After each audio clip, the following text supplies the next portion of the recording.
வணக்கம் நேயர்களே, அனைவருக்கும் இனிய காலை வணக்கத்துடன் 6 மணி செய்திகளை வழங்குவதற்காக நான் வி விஷ்ணுராஜ். முதலில் தலைப்புச் செய்திகளை பார்க்கலாம். இந்தியாவில் கொரோனா தடுப்பூசி செலுத்தும் திட்டத்திற்கு 186 கோடி ரூபாய் நிதியுதவி. அமெரிக்க வெளியுறவுத்துறை அமைச்சர் ஆண்டனி பிளிங்கன் அறிவிப்பு.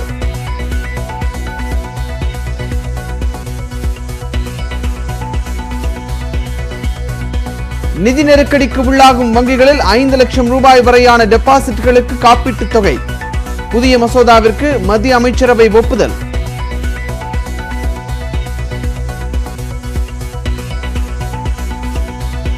தமிழ்நாட்டில் தனியார் மருத்துவமனைகளிலும் இலவச கொரோனா தடுப்பூசி திட்டம் தொடக்கம். நாட்டிலேயே முதன்முறையாக CSR நிதி மூலம் தொடங்கி வைத்தார் முதலமைச்சர் மு.க. ஸ்டாலின்.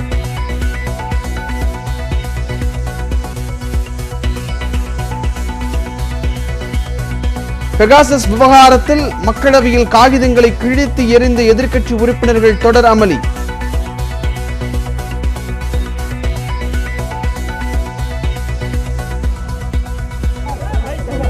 எந்த சமரசத்திற்கும் இடமில்லை என்று காங்கிரஸ் MP ராகுல் காந்தி திட்டவட்டம்.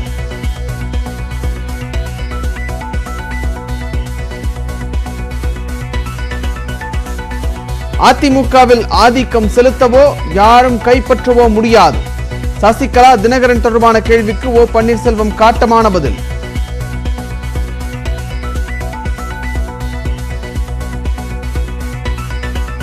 ஐந்து நாள் சுற்றுப்பயணமாக ஆகஸ்ட் 2ஆம் தேதி தமிழகம் வருகிறார் குடியரசுத் தலைவர் ராம்நாத் கோவிந்த். தமிழக சட்டசபை 100 ஆண்டு விழாவின் போது கருணாநிதி உருவப்படத்தை திறந்து வைக்கிறார்.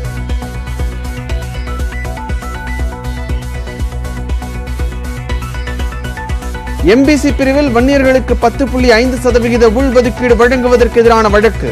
தடை விதிக்க தேவையில்லை என்று தமிழ்நாடு அரசின் பதிலால் வழக்கு ஒத்திவைப்பு.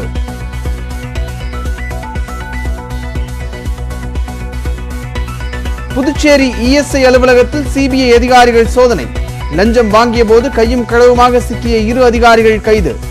லஞ்சம் வாங்கிய 2 ESI அதிகாரிகள் கைது.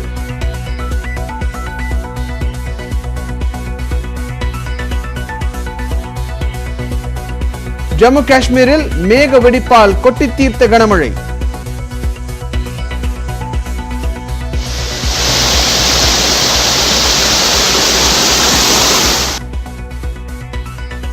இமாச்சல், உத்தராகண்ட், ஹரியானாவில் தொடரும் மழையால் பொதுமக்கள் தவிப்பு.